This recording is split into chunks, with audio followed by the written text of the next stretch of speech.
So catalysts in an enzyme can occur through multiple types of mechanisms. And we're going to go through some of these mechanisms and look at examples of them.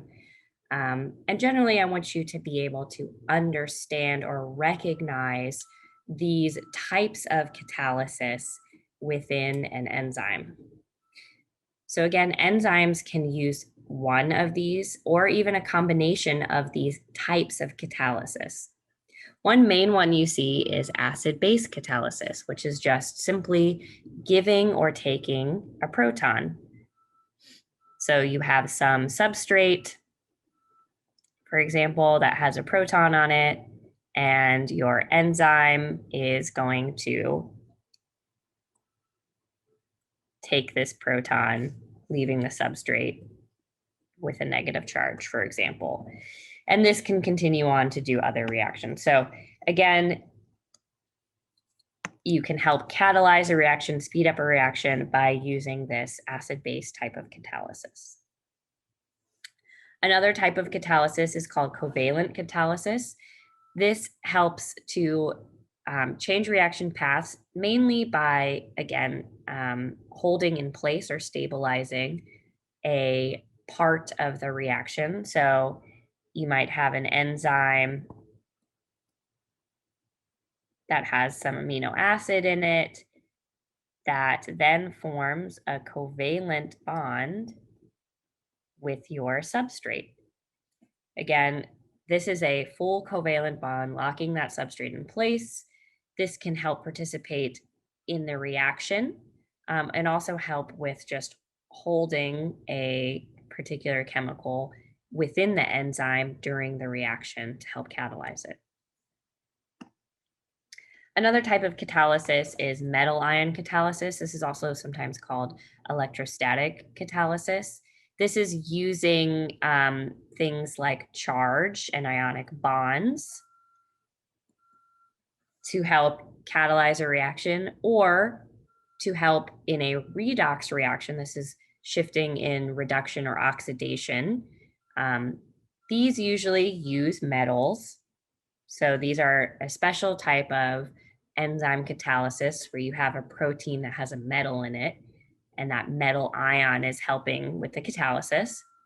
But sometimes it can also utilize amino acids that have charges on them. So amino acids like lysine, for example, that has this NH3 plus at the end of it. This is a fully charged molecule that can help potentially stabilize other charged substrates. So let's first look at a general acid-base catalysis. Here is a type of reaction. We're seeing this alcohol reacting with this carbonyl, in which we are ultimately forming a bond.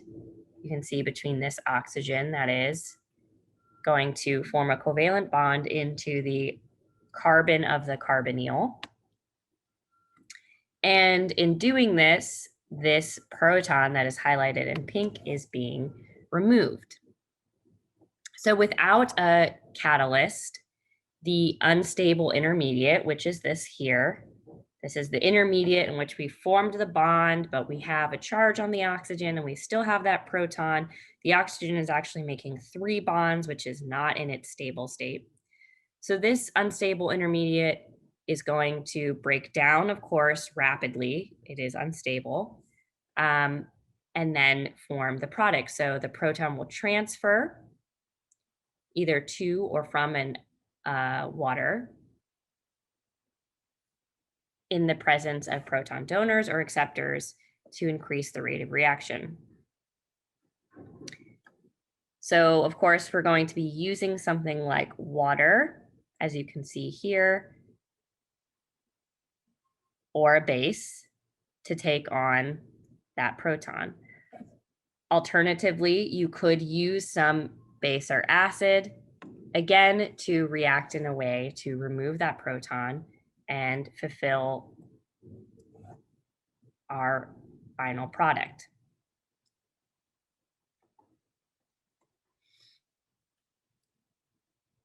So what are amino acids that are good at doing this type of general acid-base catalysis? They, of course, are going to be general amino acids that are good at being proton donors or acceptors. So things that are polar and charged. And again, that is to do this portion of the reaction. We need something to help in quickening the breakdown of our intermediate, and it is being utilized as either a proton acceptor or a proton donator. As you can see, it can utilize either type to then form our final product.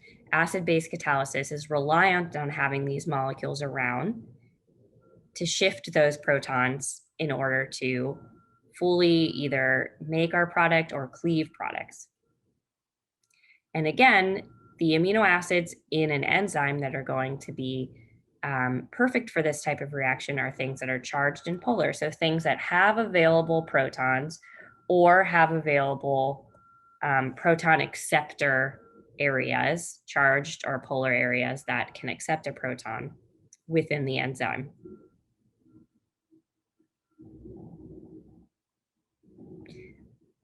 So another type of catalysis that was mentioned is covalent catalysis. And again, this is where you're having a transient covalent bond that is occurring between the enzyme and the substrate.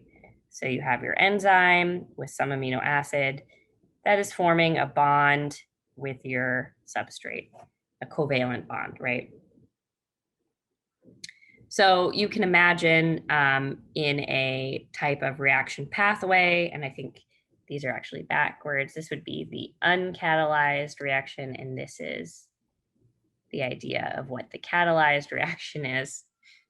Generally speaking, what we're seeing is instead of just taking some reaction where you're breaking a bond, so you can imagine A and B bonded together, and they're going to break down into A and B.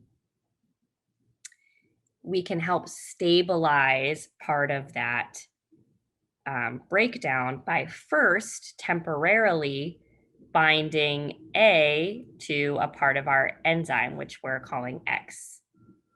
And by temporarily binding it to X, that helps break A and B apart. And then eventually, because this is a transient bond, we can then remove A from our enzyme. So again, it's going to be something like this. You have an enzyme, you have your molecule, which is bound together, and the enzyme is going to make a bond here, which will help break this bond. So now we've broken B away from A. And we can then use water to help cleave the enzyme from A afterwards. This regenerates the enzyme, so it's ready to take on a new molecule. And now we have A that has been cleaved. So again, this serves as like a temporary transient bond to help, remember, make that reaction go faster of cleaving whatever our molecule is, A away from B. So parts of a enzyme that are going to be good for doing this type of reaction have to be areas that are nucleophilic. They have to be able to donate electrons, and that's because they need to use these electrons to form a bond with the incoming substrate. So amino acids that are good at doing this are going to be things like serines, thiolates, amines, any amine groups on a peptide or even a side group, and any carboxylate. Again, these could be on the peptide backbone or part of the R group as well.